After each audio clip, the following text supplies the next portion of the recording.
Welcome করছি সবাইকে। আশা করি সবাই ভালো আছেন। চলুন আজকে একটা মজাদার এক্সেল টিপস নিয়ে আমরা আলোচনা করি।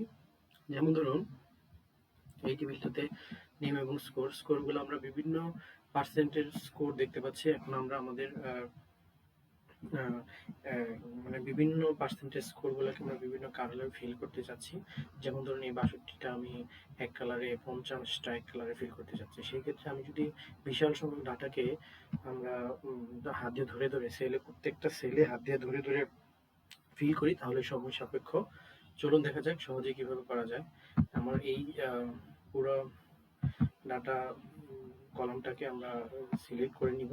দেন হচ্ছে ফরম্যাটিং, হোম অপশনের ফরম্যাটিং এ যাওয়ার পরে কন্ডিশনাল ফরম্যাটিং এ যাব।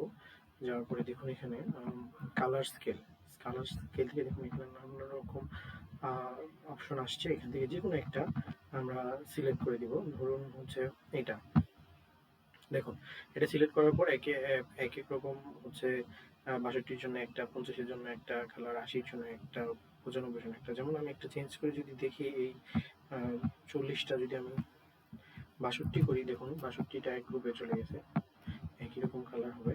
দেখুন ৬২টা শুরুটা এবং শেষটা একই রকম কালারে ফিল হবে। তো আপনি আপনার পছন্দ অনুযায়ী আমরা এই মানে খুব সহজেই এই ফিলটা করতে পারি। হুম, হুম। তো সবাই ভালো থাকবেন। আজকে এই পর্যন্তই। সহজ সহজ এরকম ট্রিক্স পেতে লাইক করুন, শেয়ার করুন, বেশি বেশি কমেন্ট করুন। ধন্যবাদ সবাইকে।